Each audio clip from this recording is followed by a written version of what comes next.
तो वैभव सूर्यवंशी का पैर तोड़ा, आंख दिखाई, क्यों भड़क उठे सिराज मियां भाई, एक इशारे ने ऐसे चिंगारी भड़काई।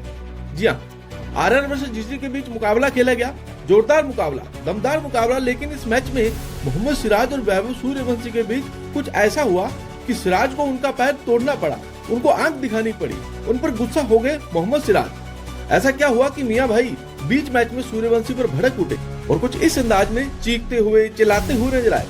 तो देखिए, आपको बता दें, ये जो पूरा इंसिडेंट है ना, ये शुरू हुआ था राजस्थान रॉयल्स की बैटिंग के पहले ओवर में।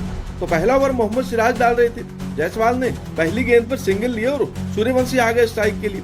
अब सूर्यवंशी ने क्या किया, सूर्यवंशी ने मोहम्मद सिराज की पहली ही गेंद पर छक्का मार दिया। उनकी इस मैच की पहली गेंद और सिराज जो सूर्यवंशी को डाले थे वो पहली गेंद, तो उसमें वैभव सूर्यवंशी ने छक्का मार दिया, गेंद को सीधे बाउंड्री पार करा दिया, धमाका कर दिया मोहम्मद सिराज की गेंद पर। और वैभव सूर्यवंशी ने बता दिया कि भाई जो हाल मैंने बुमराह का किया, बड़े बड़े गेंदबाजों को किया, वही मैं आपका करने वाला हूँ। लेकिन मैं आपको बता दूं, सिराज तो सिराज है और सिराज कभी भी किसी के आगे नहीं झुकती। अब वो वैभव सूर्यवंशी हो या कोई भी हो, सिराज को उनका जवाब देना आता है। सिराज ने बड़ी तगड़ी, जी हाँ, यॉर्कर लेंथ गेंद डाली, जी हाँ, यॉर्कर लेंथ गेंद डाली और वैभव सूर्यवंशी ने उस पर शॉट मारना चाहा, लेकिन गेंद से बैट का एज लेकर सीधा वैभव सूर्यवंशी के पैर में जा लगी, एडी पे जा लगी। और उसके बाद वैभव सूर्यवंशी दर्द से कर रहा उठा, जमीन पर लेट गई। और 15 साल का बच्चा है ना भाई, जब टखने पे यहाँ पे बॉल लगेगी एडी पे, तो टखना जो आपका होता है, तो क्या होता है, आपका जो एडी होती है वहां पर जब बॉल लगती है, तो उसके बाद वैभव सूर्यवंशी भाई दर्द से तड़प उठे, जमीन पर लेट गए, धराशायी हो गए और बिल्कुल कुछ नहीं कर पाए उस ओवर में। वैभव सूर्यवंशी ज्यादा कुछ नहीं कर पाए, उनको स्प्रे वगैरह लगाया गया, थोड़ा ठीक किया गया, लेकिन सिराज का वो ओवर खाली चला गया और ऐसा लगा कि शायद वैभव सूर्यवंशी अब यहाँ से आगे नहीं खेल पाएंगे। लेकिन भाई तब तगड़ा ओवर आता है और रबाडा के ओवर में वैभव सूर्यवंशी लाइन और लेंथ बिगाड़ देते हैं रबाडा की, 2 छक्के मारकर रबाडा को ऑलमोस्ट खत्म करने की कगार पर पहुंचा देते हैं। लेकिन फिर उसके बाद दोबारा मोहम्मद सिराज का ओवर आता है, तीसरा ओवर आता है। अब सूर्यवंशी को खुन्नस थी कि भाई इन्होंने मेरा पैर तोड़ा है, तो उन्होंने कहा मैं इनका भी जवाब दूंगा।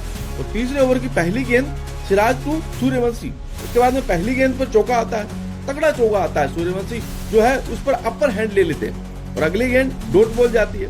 तीसरी गेंद पर फिर वो चौका जाता है। अब सूर्यवंशी दिखाई दे कि बॉस नो, यहाँ पे मैं बॉस हूँ। फिर चौथी गेंद, उस पर भी चौका आता है। सूर्यवंशी सिराज की जो है 4 में से 3 गेंदों पर चौका मार देते हैं। अब उसके बाद में कप्तान शुभमन गिल इशारा करते हैं और सिराज को थोड़ा समझाते हैं, थोड़ा बताते हैं कि भाई रिलैक्स, थोड़ा दिमाग लगाओ, रिलैक्स करो, वो बच्चा है, उसके दिमाग से खेलो, उसे आपको खुद मत खेलने दो कि भाई आप मत खेल जाओ। एक 15 साल के बच्चे के आगे अपना दिमाग लगाओ और उसको शिकार बनाओ। उसके बाद में मोहम्मद सिराज उनको एक शॉर्ट पिच गेंद डालते हैं, जिसपे वैभव सूर्यवंशी गच्चा खा जाते हैं, टाइम नहीं कर पाते हैं ठीक से और गेंद हवा में चली जाती है। और एक आसान सा कैच, जी हाँ, एक आसान सा कैच सूर्यवंशी थमा बैठते हैं अरशद खान को और सूर्यवंशी आउट हो जाते हैं। 16 गेंदों में 36 रन बनाकर तूफानी बल्लेबाजी कर रहे थे, धमाकेदार बल्लेबाजी कर रहे थे, बड़े मजबूत नजर आ रहे थे। और उसके बाद जैसे ही आउट करते सूर्यवंशी को, सिराज एकदम चिल्ला उठते, भड़क जाते हैं, आग बबूला हो जाते हैं, एकदम पूरा चीखने चिल्लाने लग जाते हैं। सूर्यवंशी क्लास लगाया था, छोड़ूंगा नहीं तेरे को, ऐसे कर दिया तूने भाई, छक्का मार दिया पहली गेंद पर, फिर 3 चौके मार दिए। वो सीनियर है, हिंदुस्तान के सीनियर गेंदबाज है, तो उनको ऐसे अगर छोड़ोगे तो फिर वो आपको छोड़ेंगे नहीं। और आखिरी में सिराज ने सूर्यवंशी को नहीं छोड़ा, उनको जो है आउट कर दिया। और सूर्यवंशी की यही विकेट इस मैच के नतीजे का सबसे बड़ा पल रहा कि अगर वहां से सूर्यवंशी बड़ा खेल जाते तो राजस्थान जो है इस मैच को जीत सकती थी। लेकिन सूर्यवंशी के आउट होते ही राजस्थान रॉयल्स खत्म हो गई। और हम ये कह सकते हैं कि मोहम्मद सिराज का वो जो एक गेंद थी, वो जो गुस्सा था, उसने इस मैच में गुजरात टाइटंस को शानदार जीत दिलाई। फिलहाल आपका क्या मानना है, क्या वैभव सूर्यवंशी अगर आउट नहीं होते तो क्या वो राजस्थान रॉयल्स को जिता सकते थे या फिर नहीं? हमें कमेंट करके जरूर बताएं।